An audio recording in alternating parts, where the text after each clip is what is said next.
Bam. Hi, I'm Donelle Dadigan, and you're watching the Break It Down Show.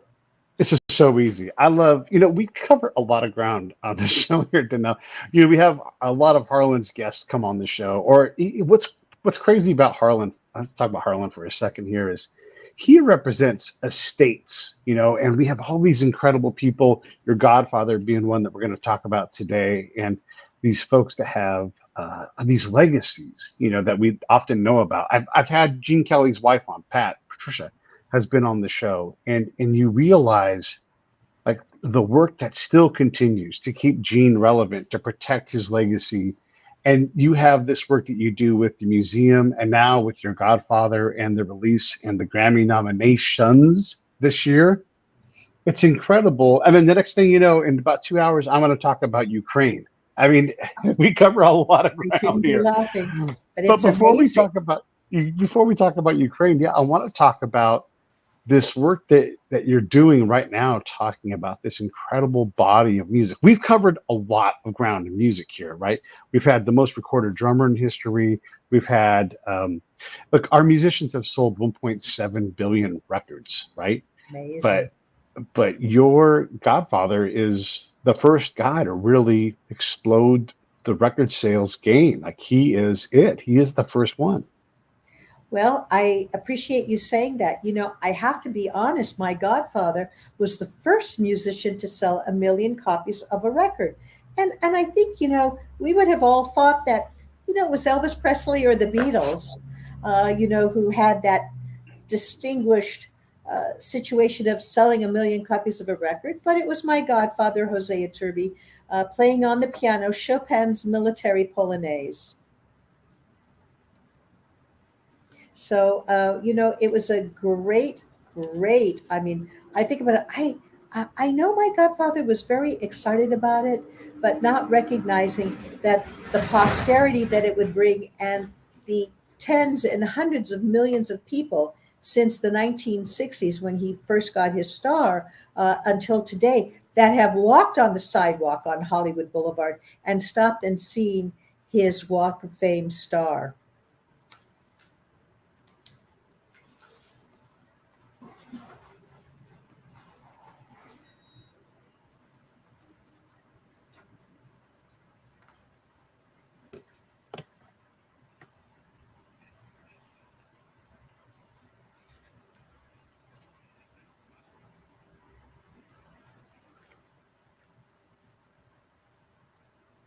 I got kicked off my own show.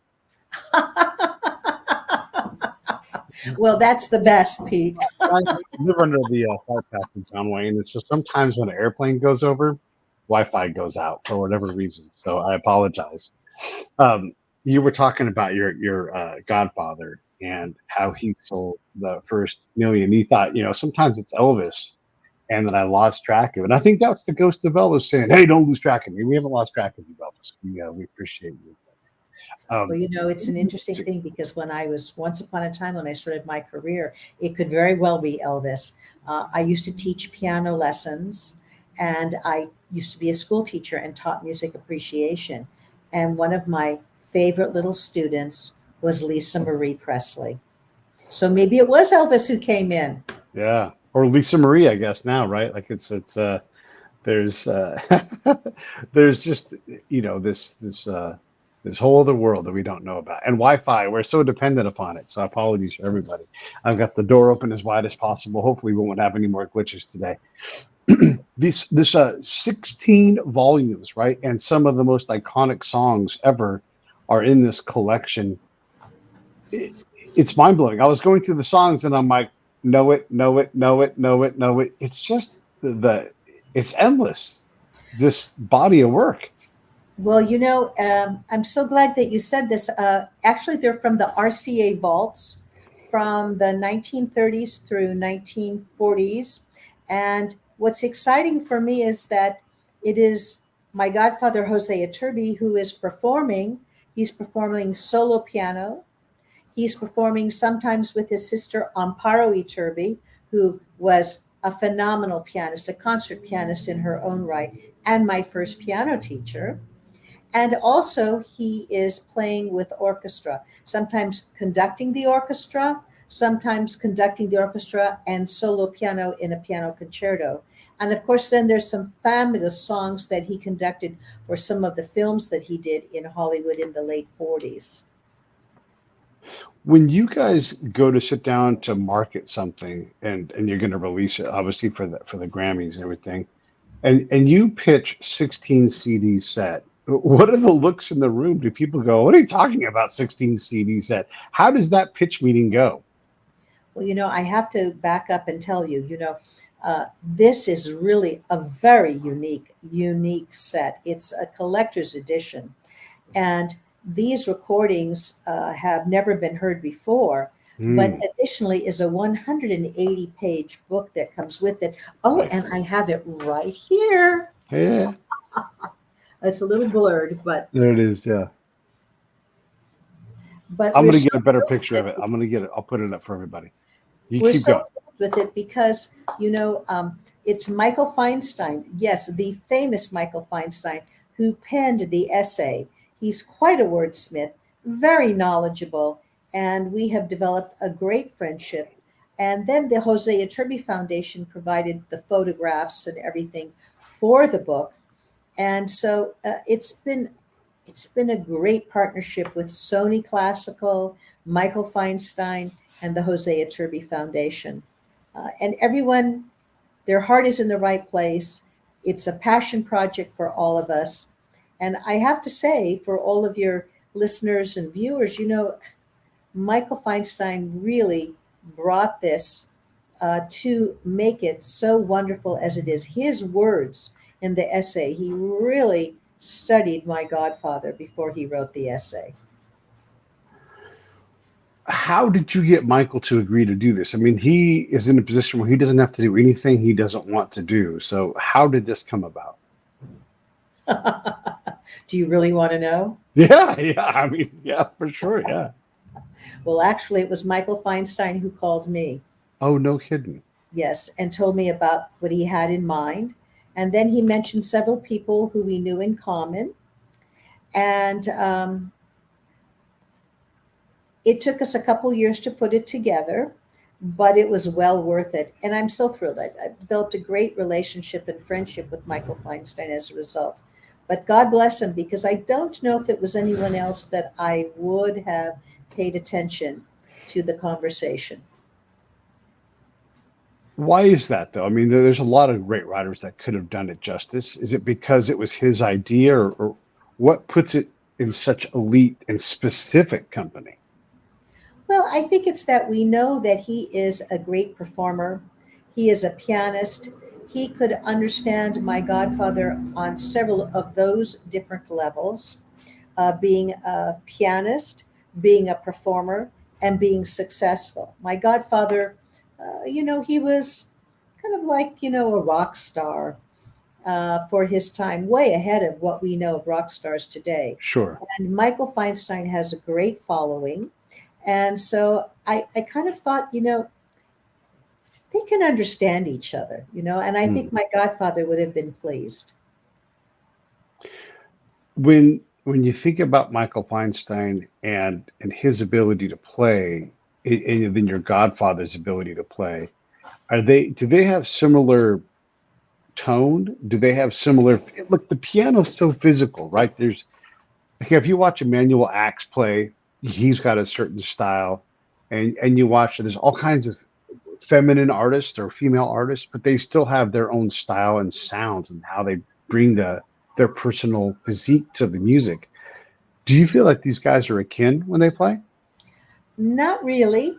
Okay. And it's interesting you mentioned that because, my godfather crossed over from classical to popular. He accompanied many of the greats of his day, Frank Sinatra, Judy Garland, and they were all friends and they all lived very close to each other.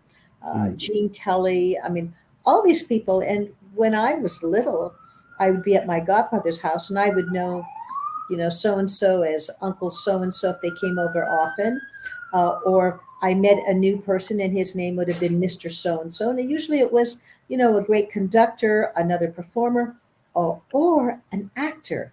Mm. someone that Jose met because he did so many MGM films. And in fact, I just heard from the daughter of Jane Powell yesterday. And No Jane kidding. Powell and my godfather had been in several MGM musicals together. So the world is very small, Pete, and so Yeah. Yeah. Well, we just had another Harlan client. We had Rosemarie's daughter on, Noopy, yes, yes. and yeah, you guys all know each other. We were talking off mic, and we were talking about how she got through Hollywood childhood and was okay, and so many other kids didn't.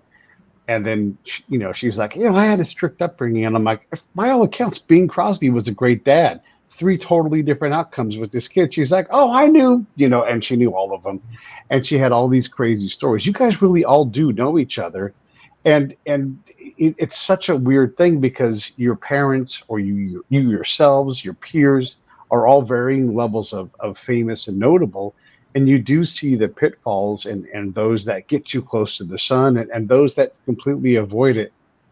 What is the common denominator? How do you get through it all and maintain, whether you go to become famous, kind of famous, famous adjacent, what's the common denominator to get through this stuff sanely and safely?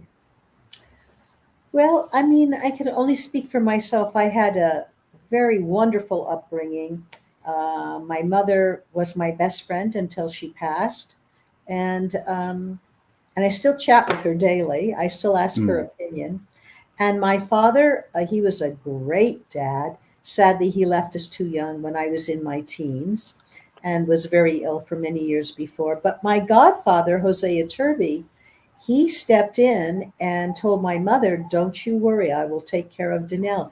And believe it or not, I got lessons, Pete, that were so fabulous. I mean, you yeah. could never get them from school or college or a textbook, but I had lessons in life from Jose Iturbi that were just phenomenal. And he made time for me, which I have to say is so unique. Many times, godparents, you get the card on your birthday with the $5 bill or the check in it. And then for the holidays, you get another card and there's another check in it. But my godfather, because he lived up the street from us, I was there whenever he was in town because he concertized a lot when I was little. But whenever he was in town, he'd have me come over and I would play a little piece for him. He'd tell me something, and then I'd meet some of his old cronies that are there, and it was fun. It was really fun. And then in the last few years of his life, when he started to slow down, he was more in town, the last 5, 7, 10 years. And I was there all the time, all the Mm. time. What great lessons I had. When we're talking about your godfather, and that is sort of it's not as common and it's not as open a thing as it used to be, right? Like, oh, that's my godfather. Like, you almost have to say it, and almost the movie has kind of taken it over, and it's like, oh, that's kind of a scary thing. But how does and obviously it's not that thing, right? Like, it's when we had a lot more Catholicism in our lives, when it was a lot more normal to have someone there to be an actual present person, not this fail-safe thing. A godfather really could be a mentor in your life, like almost a super uncle. So how does he become your godfather? What's the story? Who picked him? Which parent decided that? And then, yeah, I mean, not just those things, but this is also a busy man. I mean, he's got to be on the road. When the studio calls, he's going to run down. He's going to play all night, and then you have a kid's schedule, and so he's probably in bed a lot of the day. So how does all this come to pass? Well, that's really interesting that you asked that question. And, my godfather, he was on the road. He performed 150 to 200 concerts a year. Then maybe it was 100 concerts and then a little bit less. But, I'm so fortunate because I did not pick my godfather. My Mm, parents did not pick my godfather. Uh, his sister, Amparo Iturbi, who was my first piano teacher, who also lived literally across the street from us, uh, she kept talking about me to him. And, he's like, oh, another child who's playing gosh knows what, right. Florlise or something, which I never learned to play. But he was very intrigued by what his sister had to say because of that strong upbringing that we were just chatting about, that Noopy, Mm. Rosemary's daughter, was talking about. And so she was very into that. She had that upbringing.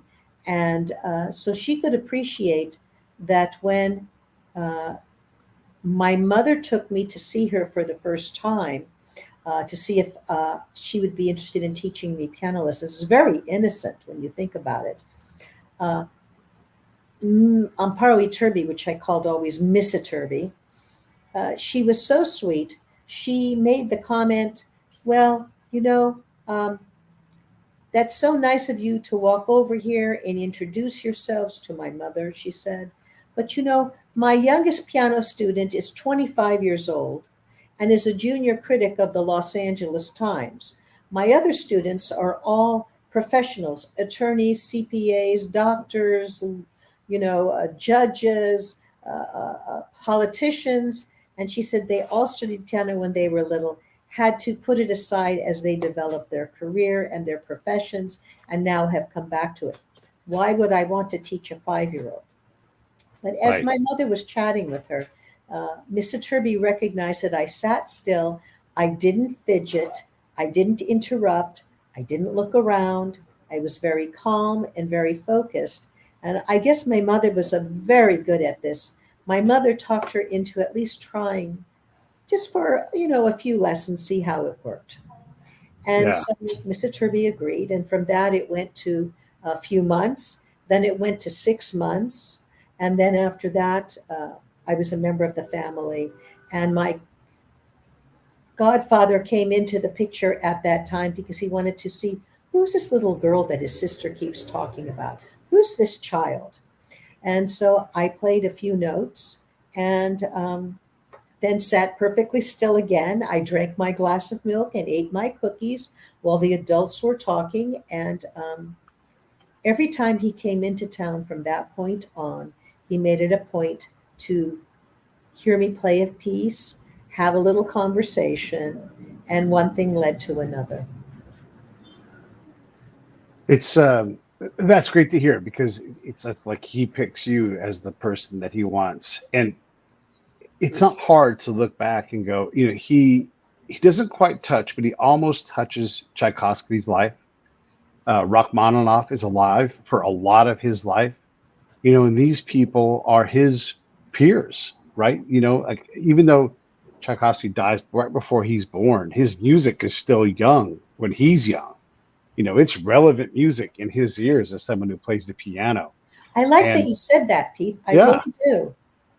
yeah, I mean, it's fresh music. Like this is stuff that isn't classical at that point, right? It's like, oh yeah, that's from Tchaikovsky. He died young, and so you're playing it like this is the master's work, and then yeah, Rachmaninoff is alive. I mean, Well, and Shostakovich is Rachmaninoff alive. actually, yes, and he lived in Beverly Hills for a time. And I know my godfather and Rachmaninoff, they got together. Yeah. See, yeah, and so I guess the line I'm drawing is from Rachmaninoff to your godfather, right over to you. You know, he Well, doesn't have to do that, right? He doesn't have to make that connection, but he took the time to pass this thing. And look, I'm not saying he's giving the torch to you and expecting you to go and become a concert pianist or anything, but he doesn't have to give you that time. But he did choose you in part because of whatever your demeanor or something.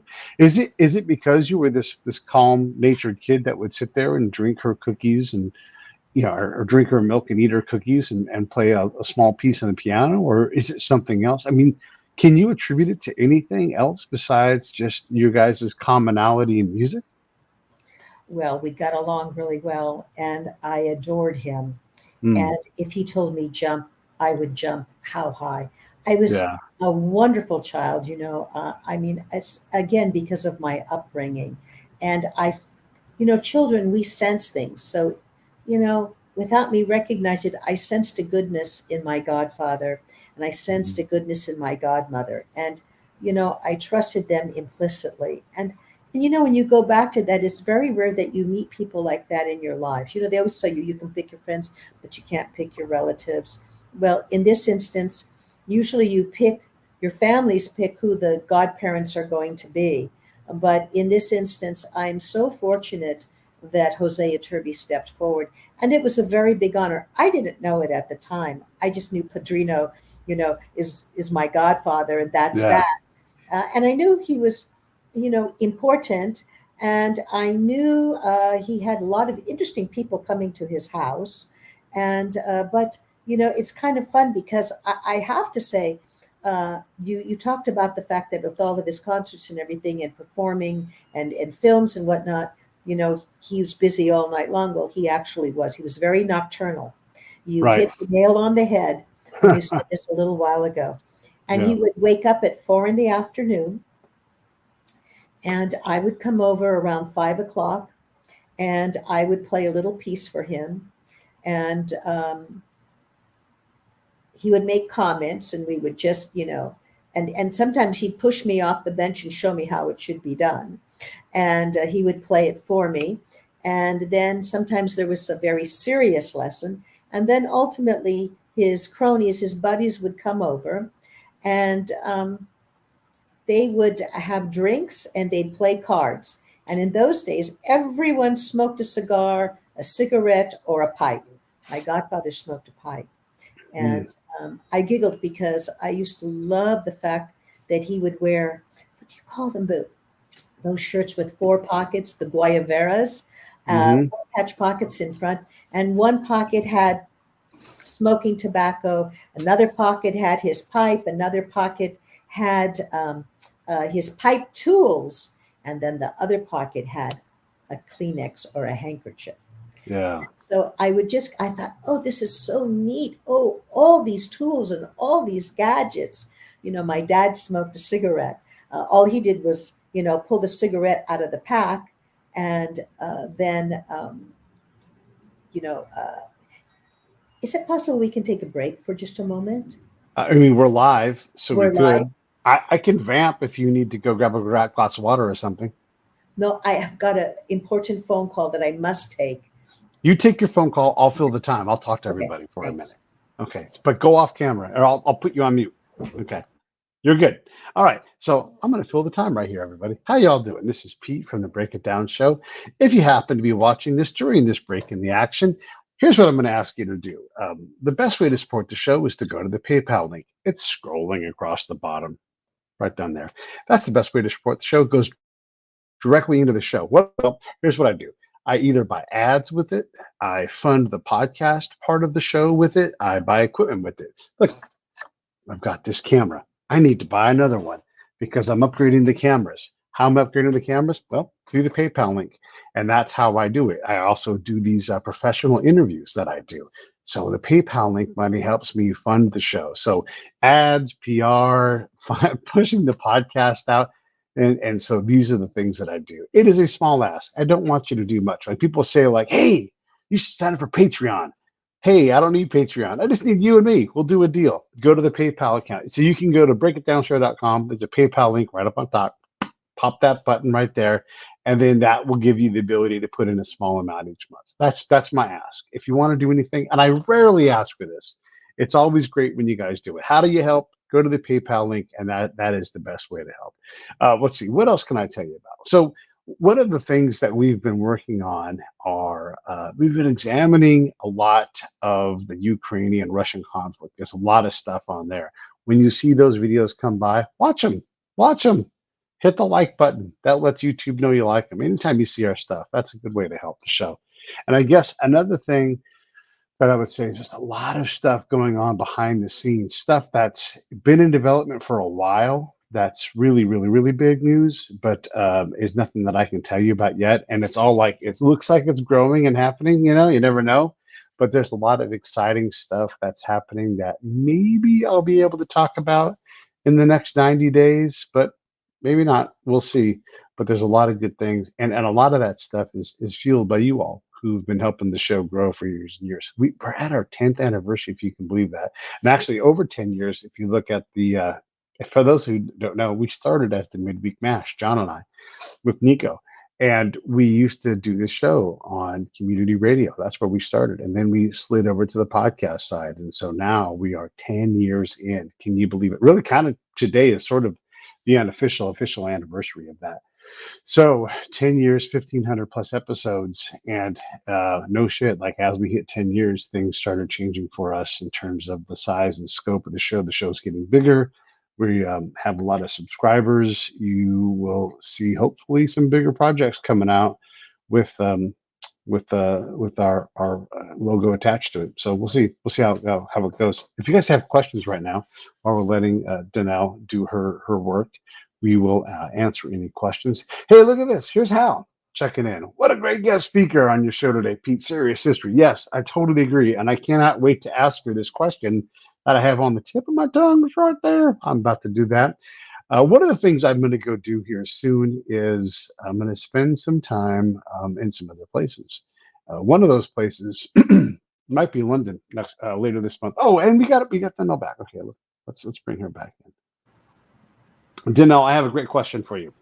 Because your godfather is of Spanish ethnicity and about the same age, I'm going to take a stab in the dark, and I have no notes to confirm this, but I'm going to assume he had some familiarity with his brother Pablo Picasso, because these guys are from the same country and had about the same time frame when they were both alive. So did he have any relationship with Pablo at all? I think that they did. I mean, I know that they did. I was not involved in it, needless to say. But right. Yes, definitely. And my godfather was a great art connoisseur and loved also not only contemporary artists, but he loved contemporary composers. So Albéniz, Granados. He was actually buddies with all of them, and he made a point of performing their pieces to popularize them. I mean, he, as we talked about before, he was a rock star, but so to the point that I think he could have played anything and people would have been excited. So it was his opportunity to expose the audience to new music, whether it was Debussy, it's Ravel. I mean, all these great contemporary artists. Sure. He got to know them because when he was at the Paris Music Conservatory, that was something to think about and something to learn. So he was a great proponent of classical music, more than the old masters, but the young artists and the young composers, bringing contemporary classical music. And as we talked about momentarily, it's about that crossover. He was so comfortable with crossing over and playing jazz, playing popular music, from the Great American Songbook. And, it meant nothing to him that he would all of a sudden, accompany Judy Garland. Yeah. Accompany Frank Sinatra. And in fact, that's how I first met Frank Sinatra. I was like 7 or 8 years old, and I was at Jose Iturbi's home, and the men came over as usual for their afternoon card game and drinks and smoking. And they all stopped their drinking and card playing, put their cigars and cigarettes down and piped down.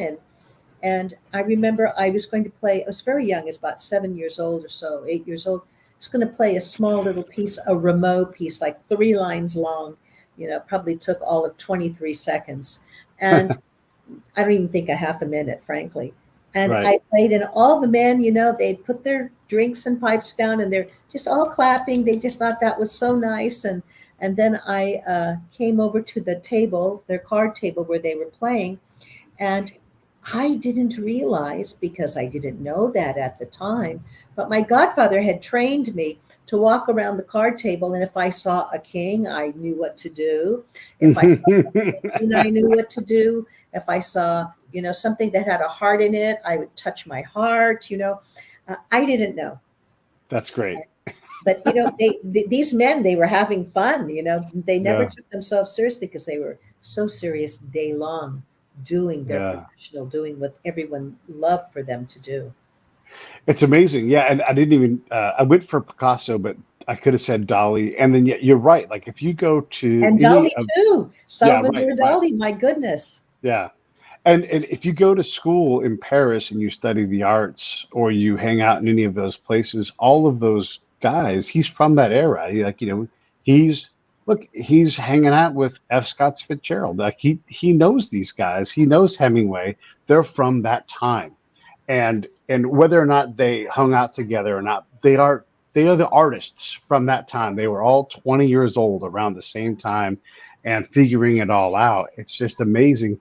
So when you run Well, something but I like just want to say one thing when you were talking please, about that. I found that so interesting because that absolutely is the way that it was. My godfather, when he was going to the Paris Music Conservatory, he received a scholarship, and the city of Valencia had pooled their money together, and he was going to go. And only did they realize when he got there that it took all of the scholarship money to get him there. right, Luckily, he was enrolled in the Paris Music Conservatory, but he had no place to stay and nowhere to eat. But my godfather, he was so used to working and playing piano for a living already. As a child, he used to play piano in the silent movie houses. And right, his father would bring him his lunch or dinner. And between things that were up on the screen, and, in my godfather's day, silent movie theaters, they just constantly played. There might have been a 5 or 10 minute downtime, but they just repeated over and over and over. So he would have a quick meal in between, or when there was a moment in the film that there was no piano playing. But right. so when my godfather got to Paris and all of a sudden needed to find a place to stay and this and that, he thought, I know what I'm going to do. I've done this before. Not go to a silent movie theater because there's no place to sleep. I'm going to a cafe because then I can get food too. Yeah, And so right. he offered his services, and he played live piano in the cafes. Developed quite a following. In fact, increased the cafes people coming to have a light bite to eat. But he stayed in the workroom in the back. They had a Yeah. cook for him, and he could eat all the food. And probably in those days it was leftovers. Who knows? But that is exactly where he met so many of the up and coming greats of the time, all of the great contemporary artists who were just honing their craft at the time. They were all honing their craft at the time, and they all became very friendly and got to know each other. Pete, you were just spot on with that.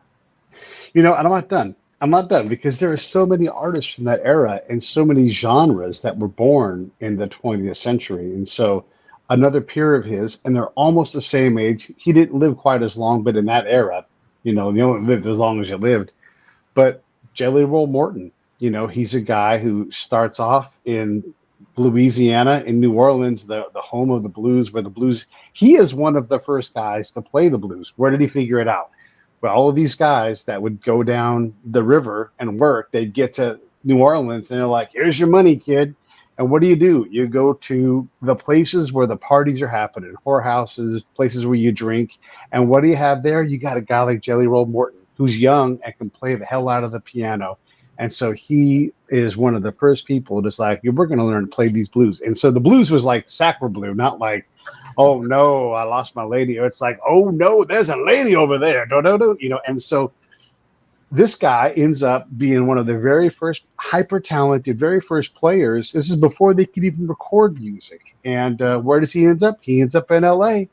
He ends up in LA because that's where you send people like that. And he's buried up on a hill in LA. And you can stand over that guy's grave and think, man, this guy, he is incredible. He is incredible. And much like your godfather, if you don't know, you will never know about these people. For whatever reason, history just lost grasp on them, and I know because of what you do with your day job, there are so many people, and even like someone like we talked about Gene Kelly earlier, we're losing grasp on some of these people because they don't remain relevant because the future keeps going further away from them, And so when you think about people like your godfather and Jelly Roll Morton and even Dolly, Pablo Picasso's been dead 50 years basically now, right? And so it's hard to stay gone that long and relevant this in this day and age. So what are your thoughts on that when you like look at what you do in your day job and keeping the Hollywood legacy alive and everything? There are so many people that just there are just too many of them. I mean, right now Rock Hudson's back in the limelight because there's a couple of documentaries about him, right? But as soon as those are over, you only get so many of those shots, like the rekindling of who you were, and then it's gone, and not everybody even gets that. Well, I think you're absolutely right. And I think that's part of our culture.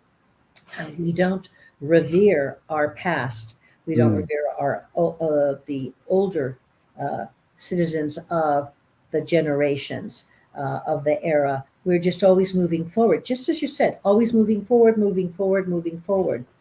And at the Hollywood Museum, we love to celebrate more than 100 years of Hollywood theme, entertainment, whether it's originally in films, even some vaudeville, because some of the vaudeville stars became actors that we see on the big screen, and also television, and of course now the new digital platforms.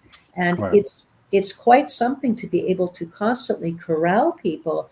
And when you start to chat about the folks from Once Upon a Time, uh, you see a glimmer of recognition. And a lot of times they'll tell you, oh, yes, like Jean Harlow.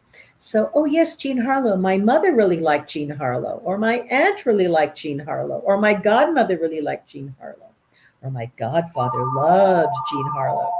And so it's fun when you start to chat about that. And the reality of all of this is that, would you believe Marilyn Monroe, when she was becoming just signed by 20th Century Fox, she came to where the museum is today, the Hollywood Museum. We're in the original Max Factor building, the Mm, Max Factor makeup studio, where Max Factor made all the movie stars look fabulous in his world famous blondes only room, redheads only room, where Lucille Ball got her red hair, brunettes and brownettes only room. And I find it so interesting because Marilyn was born a blonde, but like many natural blondes, by the time she was a teenager, her hair turned darker. And so she had been experimenting to lighten it and this and that with peroxide and all sorts of things. And it didn't really come out looking the blonde that we know her as. And it was Max Factor who gave it to her because when he met her, he said, so who's your favorite actress? And so she said, Jean Harlow. And he says, well, I gave her the blonde in this very room. She was always a blonde, but I heightened her blonde with this new color that I invented, platinum blonde. And so Marilyn said, I just love it. So he says, well, let me give you an updated version of it. Of course, I'm making it very simple, but that in a nutshell is what it was. And so that's how she did yeah. that. But, and I think about it with my godfather, his whole goal was to keep classical music relevant. And he used the idea and the concept when you were in motion pictures or you appeared on this new invention of television. And he would always perform. And everyone thought, why would you do that? And his concept was, I need the younger generations Right. to learn to like classical music. And so these fabulous MGM musicals of the 40s that Jose Iturbi performed in, well, if you look back, you see who he was. And my godfather had several requirements from the studio. And one was that he always play himself, Jose Iturbi. He always had to be a good guy. And he always had to play the piano and conduct an orchestra in the film. And he Yeah. felt with that, he would bring the younger generation into liking classical music or recognizing a melody, because a lot of the popular music of the day was a takeoff on a theme or a melody from classical music. So, I mean, I like what you're saying because you're really bringing it full circle. Because when my godfather would perform to sold out crowds, I mean, he had sold out concerts constantly, so much so that they would put another 100 to 150 to 200 seats, chairs on the stage when he was Yeah. performing solo. And these lucky people would get to sit on stage. And so he had a great following, and he even had Bobby Soxers follow him, if you can imagine such a thing. Of course, in those days, Pete, they didn't throw underwear on stage. They Yeah. threw a scented handkerchief or a flowers on stage. And Right. so it was Yeah. very tame next to today. But that's what was going on in the 40s and 50s, Yeah. 30s, 40s, 50s, 60s. Quite fun when you think about it. How innocent. Yeah. But that was part of who he was. And I think, like you said, this part of history, unless you know it, Hmm. you won't know about it, Yeah. because with all the different movie studios, recording companies, any form of entertainment, they're more interested in what they're going to put out today than what was once upon a time. Yeah, and it's interesting because obviously your godfather has this enormously successful recording career. He anybody today would want to be that successful, and so why isn't it still successful? And who does get the royalties from his stuff? I don't know if he left any kids behind or anything, but you know, is there a market there still? Elvis still makes money. There's all kinds of artists that I imagine Amy Winehouse still makes money. And so it's interesting when you think about when does an artist stop being relevant enough to the partner brand, Columbia, Sony, whoever it's going to be, where they would say, I'm not that worried about that anymore. Or it's like, no, like there's people that are going to continue to buy these things. These movies are still relevant. Their soundtracks are still relevant. It's interesting. And I keep saying this just because it's so fascinating to me. What I guess there's two things to say. Nupi was talking about how her mom never got paid for the Dick Van Dyke Show after 1968. That was it. That was the last time she ever got paid. And it seems amazing to us, but that's just how it was back then. And Gene Kelly, this icon of icons from the golden era of Hollywood, doesn't really get paid anymore. And Patricia, his wife, has to go to the studio and say, I'd like to create this thing with my husband's image, and they own more of his image than she does. It's mind blowing. And so when you think about what you have to do to create something with your godfather, do you own the rights, or who owns the rights, and how hard is it to monetize this, and how marketable is it, and how many people do you have to convince to do something like make this book that's going to be Grammy nominated and possibly win a Grammy? How hard is all this stuff to do and take to market? Well, again, everything you have said is 100% correct. But in the case of this book, From Hollywood to the World, with the 16 CDs Yeah. that have been digitally remastered, uh, because it was Jose Iturbi, I believe. I mean, I don't, I don't think we had to go anywhere to do anything. Sony was on Good. board before I even came along. Mm. And so that's kind of an exciting situation. And when I say I, it's just being president of the Jose Iturbi Foundation and in control of all of the Jose Iturbi assets. Okay. Okay. Yeah. What are your thoughts on AI and someone coming along and saying, we'd like to have Jose Iturbi create some new things? Because with AI, this is all possible now. Well, that's a great question. And, we have got so many friends through the Hollywood Museum that are either, at this point in time, they're walking the picket line, whether they're writers, Fair enough. Yeah. writers, or they're with SAG-AFTRA. And my heart goes out to each and every one of them. For sure. It's a very difficult time. And, the museum, the Hollywood Museum, we are neutral. We are Switzerland. Right. But I really do hope that all sides of this come to, I guess you would call it a bargaining table. I'm not really sure, but would come to the table and would just do whatever the right thing needs to be. No one can walk away 100% happy. You can't. But if Right. everyone can be relatively comfortable and recognize what's important, I mean, it's so difficult because this is the story of David and Goliath. And it's very difficult and very disappointing to see.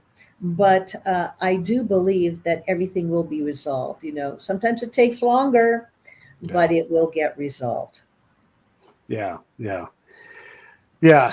Yeah. The strike, boy, that's it's the industry has changed so much, and it's changing so fast. Not only do they have to catch up the industry, they've really got to get it ahead of the marketplace.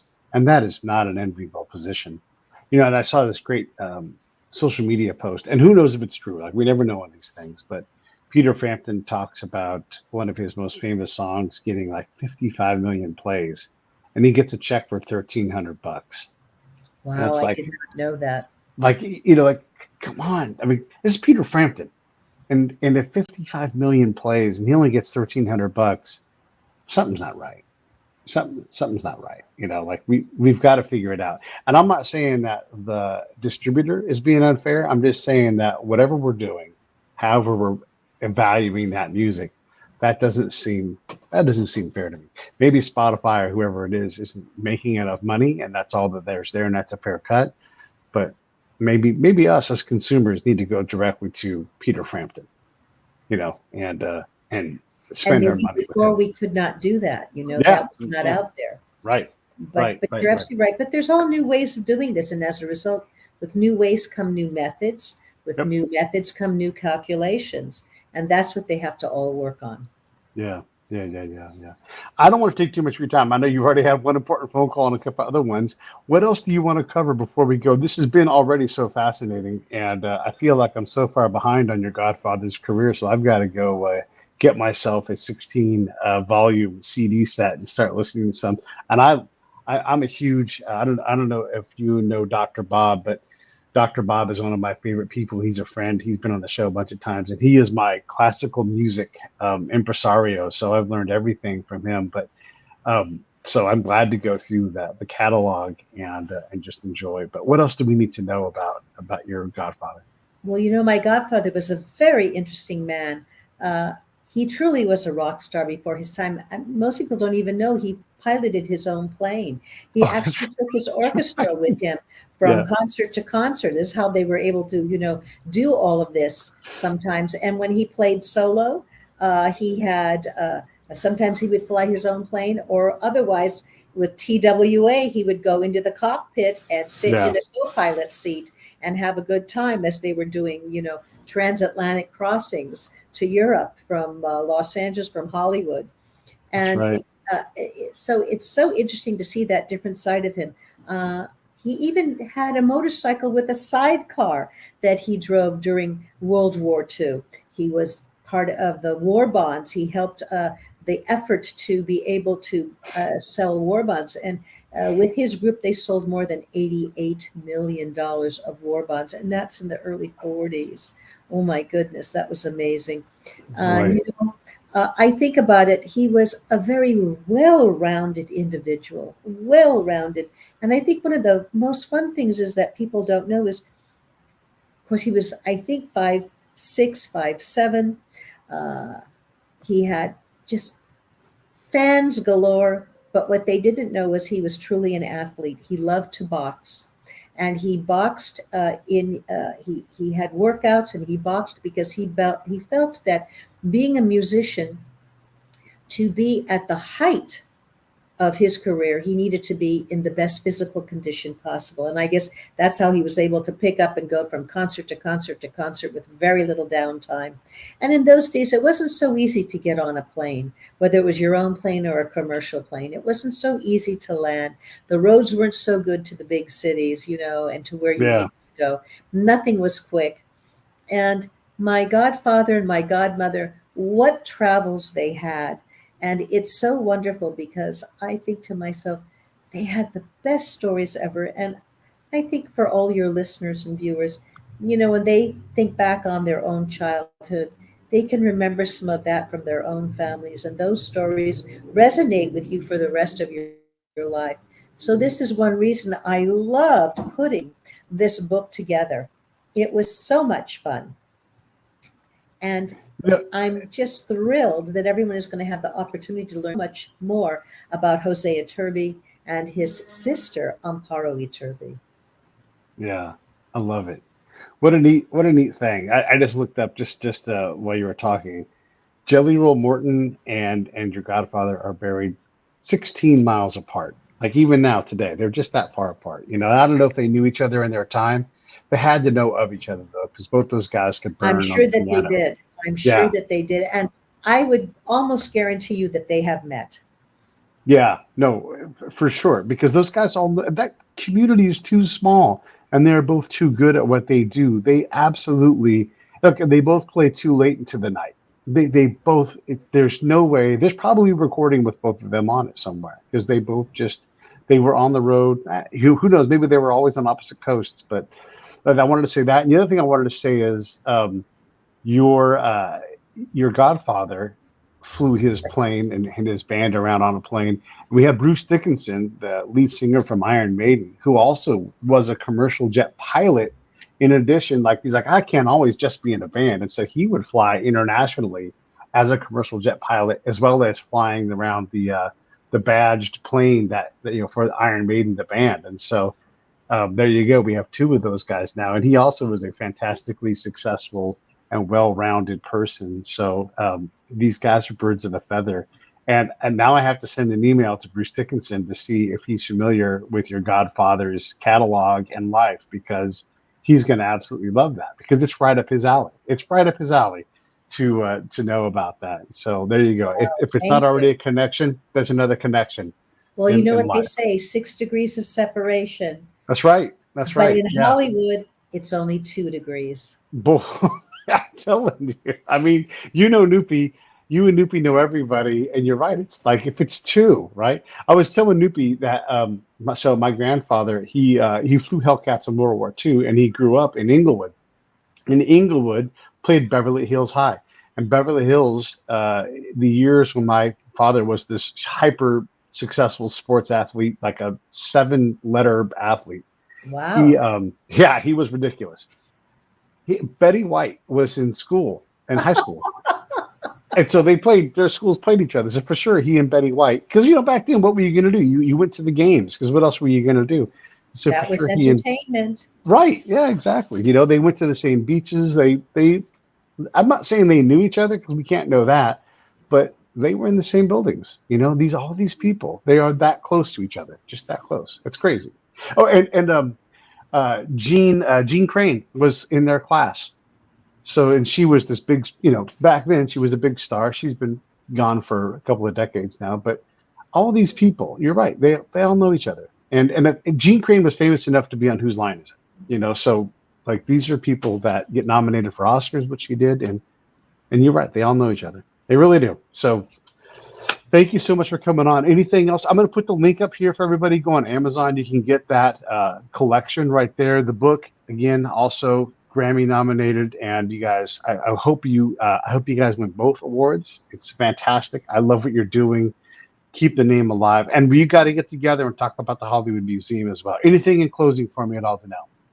Well, I've just had a wonderful time, and thank you for having the indulgence. I have to tell you, my cousin's granddaughter, who is coming to see me, got stranded in the airport and was in a panic. And she says, I'm going to lose my flight. What do I do? And I said, don't worry. And you met Steve earlier. Yep. And so Steve ultimately is now helping her. That's right. Yeah. Well, you and I are chit-chatting about Jose Iturbi, From Hollywood to the World. But truly, it's a collector's edition. These 16 CDs are just phenomenal. The music jumps right out at you. I love it. All right. So I'm going to run these credits. I'm going to say goodbye to you. Hang on one second. Thank you, everybody, for watching. Hey, thanks for watching the show. I really appreciate it. Right here, you can subscribe. Please do that. It makes the show grow. Hit that notification bell so you know which incredible guest is coming up next. Down below is the PayPal link. You can put a small subscription in. That is an enormous help. All that money goes right back into the show. And then right up over here are the next episodes you should listen to, curated by yours